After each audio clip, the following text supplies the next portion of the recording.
Bismillahirrahmanirrahim. Assalamualaikum warahmatullahi wabarakatuh. Selamat pagi anak-anak. Bagaimana kabarnya? Alhamdulillah ya, baik semua. Alhamdulillah kita masih bisa dipertemukan kembali dengan mata pelajaran pendidikan agama Islam dan budi pekerti. Dengan materinya yaitu beriman kepada hari akhir.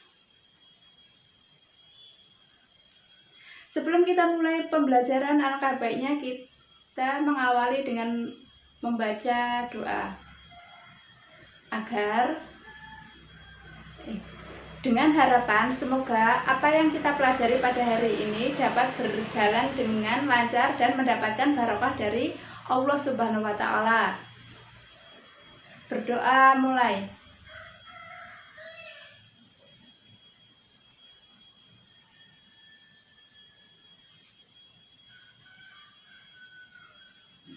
Selesai.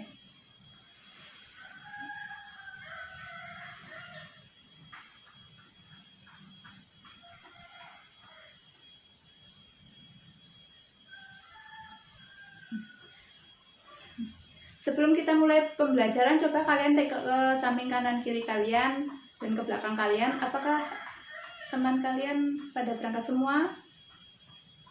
Alhamdulillah ya, berangkat semua. Ibu absen terlebih dahulu ya.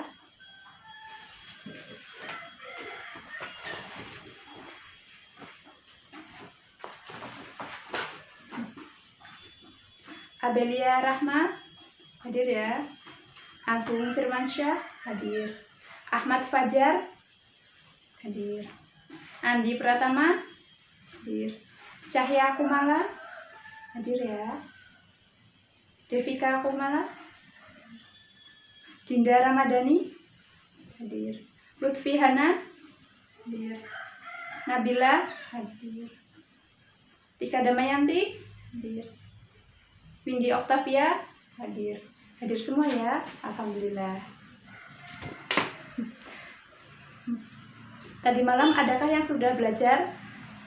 Alhamdulillah ya, berarti kalian sudah siap untuk mengikuti materi hari ini.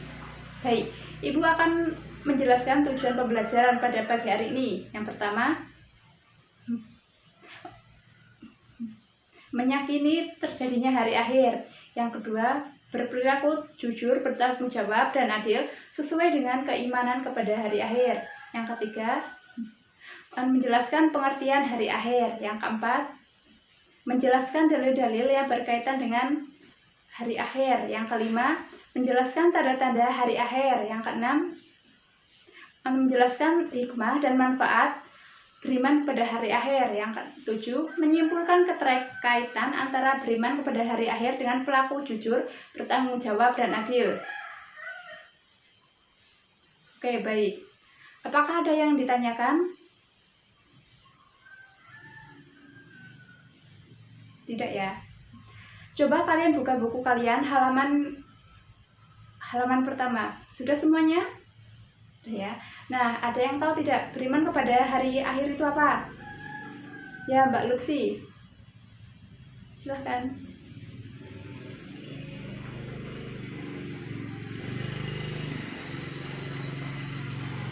Nah, benar sekali. Iman kepada hari akhir atau hari kiamat adalah percaya dan meyakini bahwa seluruh alam termasuk dunia dan seisinya akan mengalami kehancuran. Hari akhir biasa juga disebut dengan hari akhirat, merupakan hari hancurnya semua alam semesta ini beserta seluruh kehidupan yang ada di dalamnya. Hari akhir juga bisa dipahami sebagai hari berakhirnya kehidupan di dunia fana ini dan memasuki awal kehidupan baru yang abadi di akhirat. Dengan demikian, mengimani hari akhir berarti membenarkan dengan sepenuh hati bahwa setelah kehidupan di dunia ini akan ada kehidupan lagi yang merupakan kehidupan yang sebenarnya dan bersifat abadi. Pada kehidupan abadi itulah manusia akan mendapatkan kepastian hidupnya. Apakah hidupnya akan bahagia atau akan sengsara?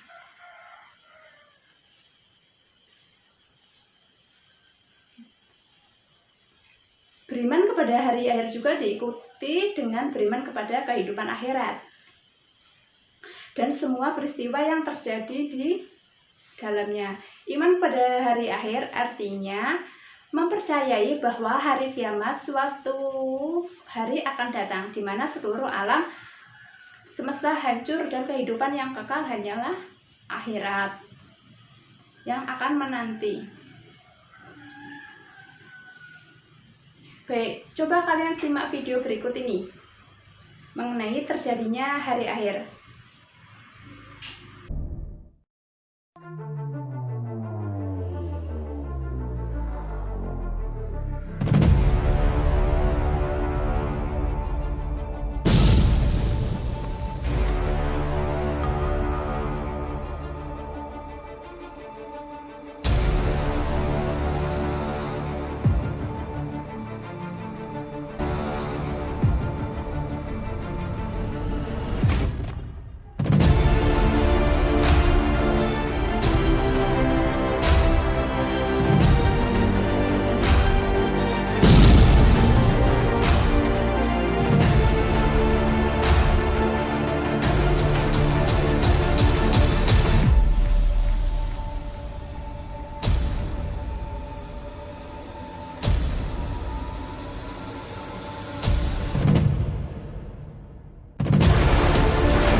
Baik, baik. Hikmah apa yang dapat kita ambil dari video tersebut? Ada yang bisa menjelaskan? Oh ya, coba Mbak Tiga. Ya, benar. Ya, silakan Cahya. Nah, kalian semua benar. Jawaban kalian semua benar. Baik, Ibu akan menjelaskannya. Iman kepada hari akhir adalah percaya dan meyakini bahwa seluruh alam termasuk dunia dan seisinya akan mengalami kehancuran. Hari akhir ditandai dengan ditiupnya trompet oleh malaikat Israfil. Dijelaskan bahwa hari itu daratan, lautan, dan benda-benda di langit, gunung-gunung dan benda-benda di langit porak-poranda. Gunung-gunung meletus, hancur, dan berhamburan. Bumi bergoncang dan memuntahkan isi perutnya. Lautan meluap dan menumpahkan seluruh isinya. Benda-benda yang ada di langit bergerak tanpa kendali. Bintang, planet, dan bulan saling bertabrakan dan berjatuhan. Yang selanjutnya, dalil tentang hari akhir. Umat Islam wajib percaya dan yakin bahwa hari akhir itu pasti akan terjadi. Oleh karenanya, kelak manusia akan dibangkitkan kembali dari kubur untuk menerima pengadilan dari Allah Subhanahu wa Ta'ala. Ada beberapa surat Al-Quran yang membahas tentang hari akhir atau hari kiamat. Di antaranya Quran surat Al-Hajj ayat 7. Bismillahirrahmanirrahim. Wa anna sa'ata'asyul la raiba fiha wa anna laha yabusuma fil qubur, yang artinya, dan sungguh hari kiamat itu pasti akan datang, tidak ada keraguan padanya, dan sungguh Allah akan membangkitkan siapapun yang di dalam kubur. Quran surat Al-Hajj ayat 7. Kemudian juga tertera pada Quran surat Al-Qari'ah ayat 1-5. Bismillahirrahmanirrahim. Al-Qari'ah mal-Qari'ah wa ma adraka mal-Qari'ah yauma yakunu nasu kal farasil mabsus wa takunul jibalu kal'inil manfus, yang artinya hari kiamat. Apakah hari kiamat itu? Dan tahukah kamu apakah hari kiamat itu pasti? Pada hari itu manusia seperti laron yang berterbangan dan gunung-gunung seperti bulu yang berhambur-hamburan. Quran surat Al-Qari'ah ayat 1-5.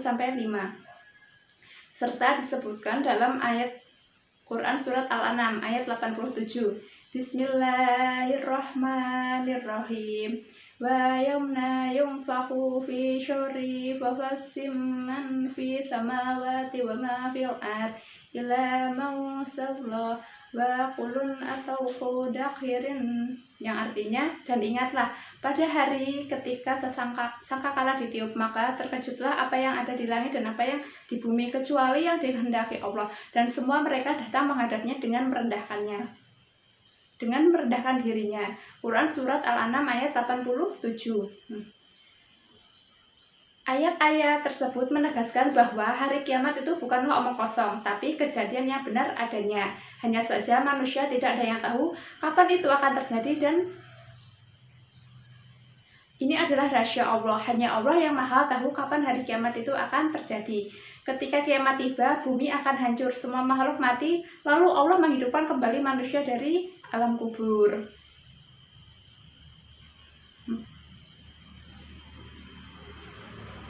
Sampai sini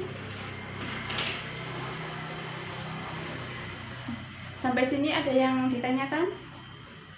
Kalau tidak ada, Ibu lanjutkan ya. Hari akhir atau hari kiamat menurut Al-Quran dibagi menjadi dua, yaitu kiamat sugro atau kecil dan kiamat kubro atau besar. Kiamat sugro adalah peristiwa datangnya kematian bagi semua makhluk termasuk manusia yang bersifat lokal dan individu. Kiamat sugro atau kiamat kecil yaitu terjadinya kematian yang menimpa sebagian umat manusia. Misalnya, matinya seseorang karena sakit, kecelakaan, atau musibah tsunami, banjir, tanah longsor, dan sebagainya. Allah Subhanahu wa Ta'ala berfirman dalam Quran surat Al-Imran ayat 185 yang artinya tiap-tiap yang berjiwa akan merasakan mati, dan sesungguhnya pada hari kiamat sajalah disempurnakan pahalamu. Barang siapa dijauhkan dari neraka dan dimasukkan ke dalam surga. maka sungguh ia telah beruntung. Kehidupan di dunia tidak lain hanyalah kesenangan yang memperdayakan. Quran Surat Al-Imran ayat 185. Kiamat kubro merupakan peristiwa berakhirnya seluruh kehidupan makhluk dan hancur leburnya alam semesta secara total dan serentak. Kiamat kubro atau kiamat besar yaitu terjadinya kematian dan kehancuran yang menimpa seluruh alam semesta. Dunia rusak dan hancur. Kehidupan manusia akan berganti dengan alam yang baru, yakni alam akhirat. Proses terjadinya hari kiamat tersebut dijelaskan oleh Allah dalam banyak ayat. Di antaranya pada Quran Surat At-Takwir ayat 1-3 yang artinya apabila matahari digulung, apabila bintang-bintang berjatuhan, dan apabila gunung-gunung dihancurkan. Quran Surat Al-Takwir ayat 1-3. Berdasarkan ayat-ayat tersebut, peristiwa kiamat merupakan kejadian yang sangat hebat, yakni tatkala malaikat Israfil menimpa sangkakala, kemudian bumi diangkat, gunung-gunung dibenturkan, dan terjadilah kerusakan yang hebat. Langit pecah bergelar, benda-benda bumi pun bertebaran laksana kabut. Sementara manusia akan kacau balau, kebingungan, hanya Allah saja yang maha kal. Kiamat atau hari akhir kan tadi dibagi menjadi dua, yaitu kiamat sugro dan kiamat kubro. Kiamat sugro bisa dirasakan oleh manusia sejak dini atau sejak saat ini dalam bentuk bencana alam ataupun kematian, sedangkan kiamat kubro belum tahu kapan hari akhir akan datang. Namun ada beberapa tanda-tanda kiamat kubro yang bisa diketahui melalui kitab suci Al-Quran. Rasulullah SAW pernah bersabda, tidak akan terjadi hari kiamat sehingga kamu melihat sebelumnya 10 macam tanda-tandanya: asap, dajjal, binatang besar, matahari yang terbit dari tempat tenggelamnya, turunnya Isa bin Maryam, adanya Ya'juj Ma'juj, 3 kali gempa bumi yang ada di timur barat dan semenanjung Arab, serta api yang keluar dari negeri Yaman yang akan membuat manusia ke padang mahsyar. Hadis riwayat Muslim. Yang pertama, munculnya duhan atau asap di timur dan barat. Salah satu tanda kiamat kubro yaitu dengan munculnya asap yang menyelimuti bumi selama 40 hari. Jika asap tersebut mengenai orang yang beriman, maka ia akan merasakan sakit seperti pilek. Namun sebaliknya, jika asap tersebut mengenai orang yang kafir, maka ia akan merasakan sesak dan keluar cairan pada bagian kuping.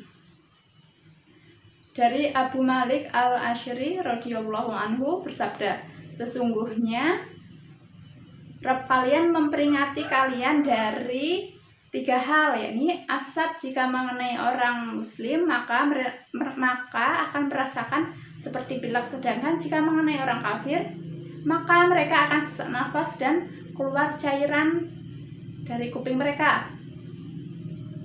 Kemudian yang kedua munculnya Da'bah, dan yang ketiga munculnya Dajjal. Hadis riwayat Tabrani. Adapun firman Allah yang menjelaskan tentang Tuhan, yang artinya maka tunggulah hari ketika langit membawa kabut asap yang nyata. Quran Surat Ad-Duhan ayat 10. Yang kedua, munculnya Dajjal. Tanda-tanda kiamat kubro lainnya adalah dengan munculnya Dajjal.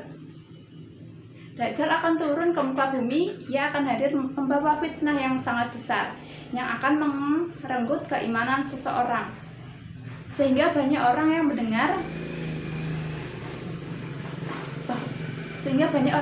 suaranya menjadi pengikut dan berpaling dari Allah Subhanahu wa taala.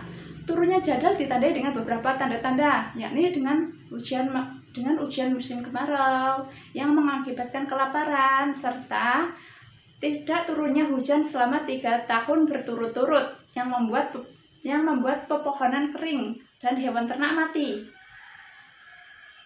Adapun ciri-ciri Dajjal yang telah diberitahu, Rasulullah SAW dalam sebuah hadis yakni sesungguhnya Dajjal adalah seseorang laki-laki pendek, jarak antara kedua betisnya berjauhan, keriting, buta, sebelah mata yang terhapus, tidak terlalu menonjol, tidak pula terlalu ke dalam. Maka jika dia melakukan keracauan mengaku sebagai Robmu kepadamu, maka ketahuilah sesungguhnya Rob kalian tidak buta sebelah.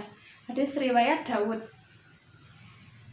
Yang ketiga, munculnya binatang besar. Ketika kiamat kubra akan datang, maka akan ditandai dengan munculnya hewan besar atau hewan melata, seperti reptil.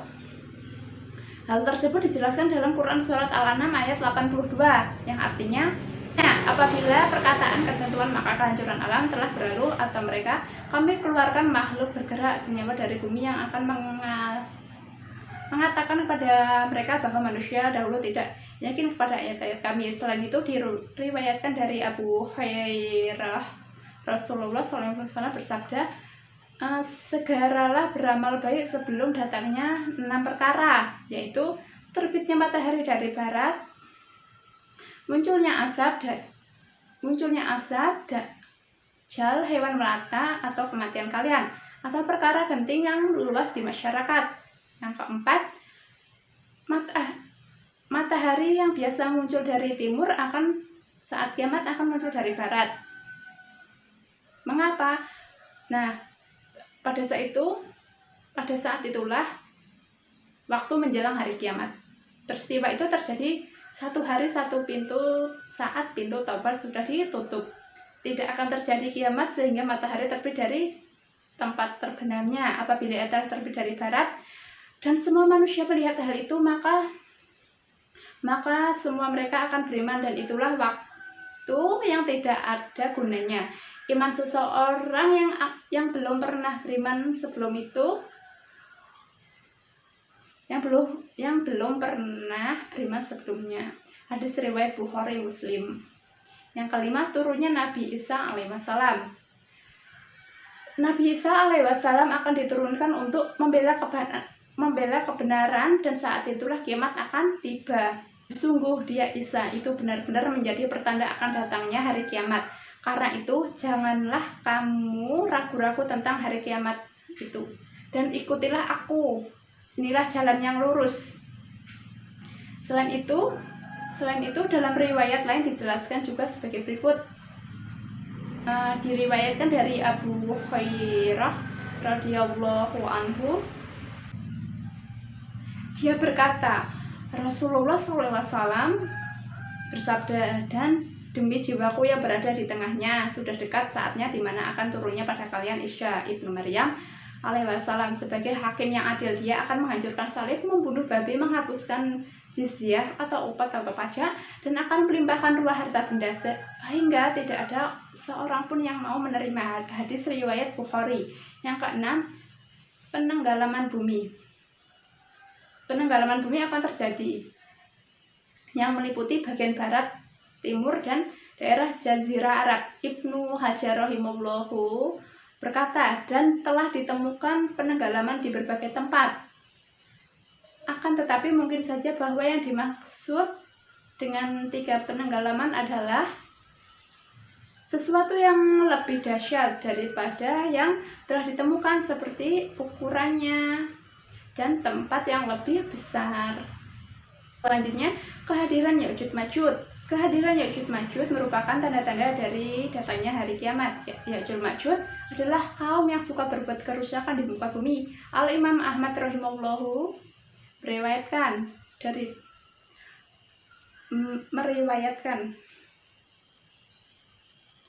Rasulullah SAW berkhutbah sedangkan jari tengah beliau dibalut dengan perban karena tersengat kalajengking. Lalu beliau bersabda, sesungguhnya kalian berkata tidak ada musuh, sementara kalian senantiasa memerangi musuh, hingga datang Ya'juj Ma'juj bermuka lebar, bermata sipit, berambut pirang. Mereka akan datang dari setiap arah. Wajah-wajah mereka seperti temeng yang dilapisi kulit. Hadis riwayat Ahmad. Yang kedelapan, munculnya api dari Yaman. Ketika hari kiamat akan datang, akan ditandai dengan munculnya api dari Yaman. Api tersebut nantinya akan mengiring manusia menuju pada mahsyar. Hal ini serupa dengan sabda Rasulullah. Akhir dari semua tanda itu adalah api yang keluar dari Yaman, mengiring manusia ke tempat mereka dihimpun. Nah, itulah tanda-tanda kiamat kubro yang akan terjadi nanti. Semoga kita semua terlindungi dari kejahatan-kejahatan di akhir zaman dan selalu berada di barisan orang-orang yang beriman. Amin ya, amin ya rabbal alamin. Nah, sampai sini ada yang ditanyakan tidak? Paham semua? Alhamdulillah.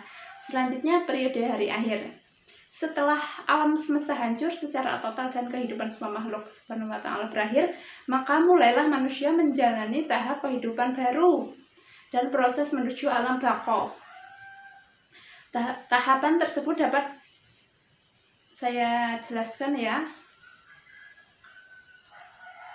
Tahapan tersebut, yang pertama, yaumul ba'ats. Sesudah hancur dan musnahnya alam semesta termasuk manusia, terjadinya hari kebangkitan. Hari kebangkitan adalah proses dibangkitnya seluruh makhluk dari alam kubur. Firman Allah Subhanahu wa ta'ala, pada hari ketika mereka dibangkitkan, Allah Subhanahu wa ta'ala semuanya lalu diberitahukannya kepada mereka apa saja yang mereka telah kerjakan, dan Allah Subhanahu wa ta'ala mengumpulkan semua amal perbuatan mereka, padahal mereka sudah melupakannya. Namun Allah Subhanahu wa ta'ala menyaksikan atas segala sesuatu. Quran surat Al-Mujadalah ayat 6. Yang kedua, yaumul hasr. Yaumul hasr yaitu hari berkumpulnya manusia setelah dibangkitkan dari alam kubur masing-masing. Kemudian semua manusia dikirim ke tempat yang luas, yaitu pada mahsyar, tempat berkumpulnya. Allah Subhanahu wa ta'ala berfirman, dan ingatlah akan hari yang ketika itu kami perjalankan gunung-gunung, dan kamu akan dapat melihat bumi itu datar dan rata. Kami kumpulkan seluruh manusia, dan tidak kami tinggalkan seorang pun darinya. Quran surat Al-Kahfi ayat 47. Yang selanjutnya, yang ketiga, buku catatan. Setiap manusia di alam mahsyar memiliki buku catatan atau kisah perjalanan hidup yang sudah dicatat malaikat Raqib dan Atid. Kitab catatan ini berisi semua perbuatan dan perkataan manusia sewaktu hidup di dunia. Allah Subhanahu wa ta'ala berfirman, dan diletakkan kitab, lalu akan kami lihat orang-orang yang bersalah ketakutan terhadap apa yang tertulis di dalam, dan mereka berkata, wahai celakalah kami, kitab apakah ini yang tidak melupakan yang kecil dan tidak pula yang besar, melainkan ia mencatat semuanya. Mereka meroleh di hadapan mereka apa-apa yang telah mereka kerjakan, dan Tuhanmu tidak akan menganiaya seseorang pun. Quran surat Al-Kahfi ayat 49. Yang keempat, yaumul hisab dan mizan. Yaumul hisab adalah hari ketika Allah Subhanahu wa ta'ala memperlihatkan semua alam di akhirat untuk dihisab. Segala dosa besar dan dosa kecil dihitung dengan seksama dan teliti. Ketika amal mereka dihitung, anggota tubuh mereka akan menjadi saksi. Firman Allah Subhanahu wa ta'ala, pada hari itu lidah, tangan, dan kaki masing-masing menjadi saksi atas perbuatan yang telah mereka kerjakan. Quran surat An-Nur ayat 24. Tahap selanjutnya adalah mizan. Mizan adalah timbangan yang adil yang berisi kebajikan dan kejahatan yang telah diperbuat setiap manusia.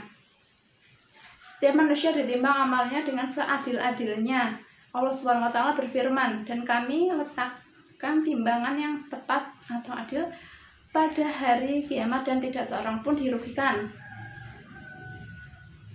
walaupun sedikit. Dan jika amalan itu hanya seberat zarah, pasti kami berikan pahalanya, dan cukup kami saja yang memperhitungkan.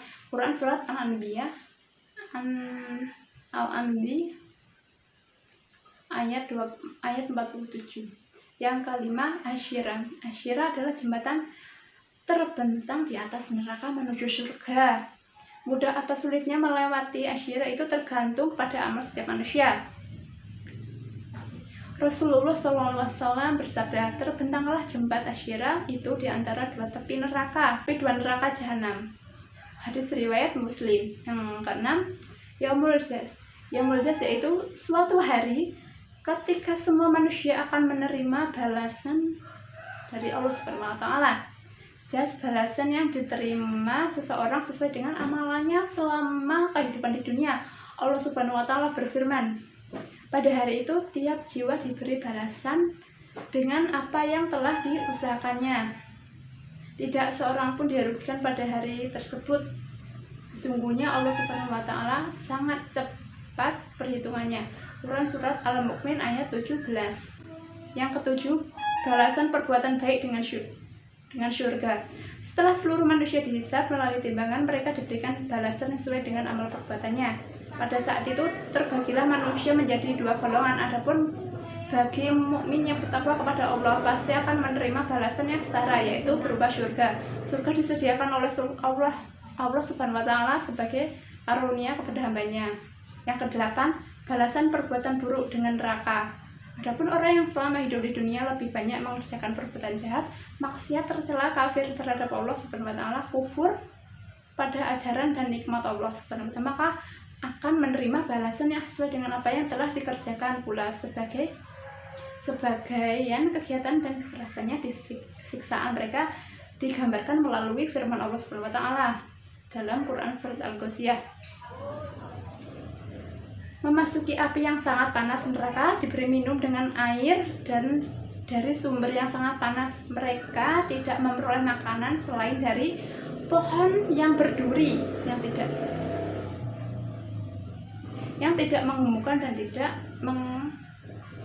menggemukkan dan tidak pula yang menghilangkan lapar. Sampai sini bisa dipahami anak-anak? Alhamdulillah ya. Yang selanjutnya, hikmah beriman pada hari akhir. Semua ciptaan Allah Subhanahu wa taala yang telah lahir di dunia mempunyai hikmah, karena Allah Subhanahu wa taala tidak menjadikan sesuatu sia-sia belaka tanpa tujuan dan hikmah di dalamnya. Yang pertama, munculnya rasa kebencian yang dalam kepada kemaksiatan dan kebejatan moral yang mengakibatkan murka Allah Subhanahu wa taala di dunia dan di akhirat. Yang kedua, menyejukkan dan menggembirakan hati orang-orang mukmin dengan segala kenikmatan akhirat yang sama sekali tidak dirasakan di alam dunia ini. Yang ketiga, senantiasa bertertanam kecintaan, ketaatan terhadap Allah Subhanahu wa taala dengan mengharapkan maunahnya pada hari itu. Yang keempat, senantiasa termotivasi untuk beramal baik dan ikhlas. Yang kelima, senantiasa menghindari niat-niat yang buruk apalagi melaksanakannya. Yang keenam, menjauhkan diri dari asumsi yang mengiaskan apa yang ada di dunia ini dengan apa yang ada di akhirat. Yang selanjutnya, manfaat iman kepada hari akhir. Antara lain yaitu menyadarkan manusia bahwa hari akhir sebagai kehidupan yang hakiki bagi manusia. Yang kedua, menyadarkan manusia bahwa kehidupan di hari akhir adalah tujuan setiap manusia yang hidup di dunia ini. Yang ketiga, menjadikan manusia bersikap hati-hati dalam hidup di dunia sehingga akan selalu taat kepada petunjuk-petunjuk agama dan membatasi diri terhadap kesenangan hidup di dunia. Yang keempat, mendorong manusia untuk sebanyak-banyaknya berbuat baik dan sejauh mungkin meninggalkan perbuatan dosa karena mereka sadar bahwa semua perbuatan manusia akan dibalas di hari akhirat kelak. Yang kelima, berusaha menjadi manusia yang baik. Selama hidup di dunia, yakni harus berbakti kepada Allah Subhanahu wa taala, kepada kedua orang tua dan berbuat baik terhadap sesama manusia.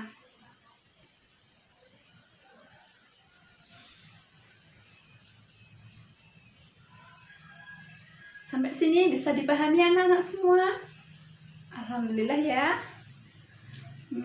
Yang selanjutnya, menyajikan kaitan antara beriman pada hari akhir dengan perilaku jujur, bertanggung jawab, dan adil.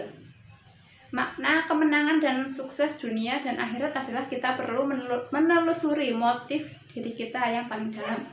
Hal-hal apakah yang mampu menggerakkan diri kita untuk melakukan hal-hal yang sangat besar? Serta kemenangan apakah yang kita harus harapkan? Nah, sukses itu ada yang bersifat jangka panjang dan ada yang bersifat jangka pendek. Sukses jangka panjang adalah kesuksesan negeri akhirat. Adapun sukses jangka pendek adalah kesuksesan hidup di dunia, keyakinan akan adanya hari akhir, dan membawa konsekuensi bahwa hidup di dunia bukanlah akhir dari kehidupan, melainkan awal dari kehidupan yang panjang. Siapapun orangnya pada akhirnya akan meninggalkan dunia. Sungguh setiap yang berjiwa akan merasakan kematian. Nah, sukses yang bersifat jangka panjang adalah kesuksesan negeri akhirat. Kesuksesan inilah yang harus diraih dengan jalan Allah Subhanahu wa Ta'ala untuk melakukan kebiasaan efektif dengan melakukan kegiatan-kegiatan positif dalam kehidupan di dunia, khususnya banyak melakukan kebaikan sesuai dengan nilai-nilai Al-Quran.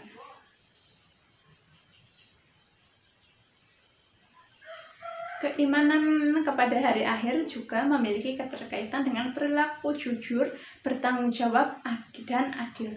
Mengapa demikian? Ada yang tahu tidak? Ada yang tahu? Ya, karena dengan memiliki keimanan yang teguh akan adanya hari akhir dan pembalasan di akhirat, akan menumbuhkan kesadaran bahwa semua perbuatan yang dikerjakan selama di dunia akan dipertanggungjawabkan di hadapan Allah Subhanahu wa Ta'ala. Segala sikap dan perilaku kita harus selaras dengan tuntutan agama, menyadari bahwa manusia itu sangat kecil di hadapan kebesaran Allah Subhanahu wa Ta'ala, sehingga diharapkan dapat menghilangkan sikap takabur ataupun sombong dalam dirinya, dan selalu berusaha melakukan amal-amal soleh, bersikap jujur, dan menghindari perbuatan-perbuatan yang bertentangan dengan agama Allah. Allah Subhanahu wa Ta'ala berfirman, sungguh orang-orang yang beriman dan mengerjakan kebajikan mereka itu adalah sebaik-baiknya makhluk. Balasan mereka di sisi Tuhan mereka ialah surga, dan yang mengalir di bawahnya sungai-sungai mereka. Mereka kekal di dalamnya selama-lamanya. Allah Subhanahu wa Ta'ala ridho terhadap mereka dan mereka pun ridho kepadanya. Yang demikian adalah balasan bagi orang yang takut kepada Tuhannya. Ayat 7-8. Jika kalian cermati ayat tadi, jelas nyata ya bagi kita semua bahwa Allah Subhanahu wa Ta'ala memberikan predikat makhluk baik dan berkualitas bagi mereka yang beriman akan adanya hari akhir.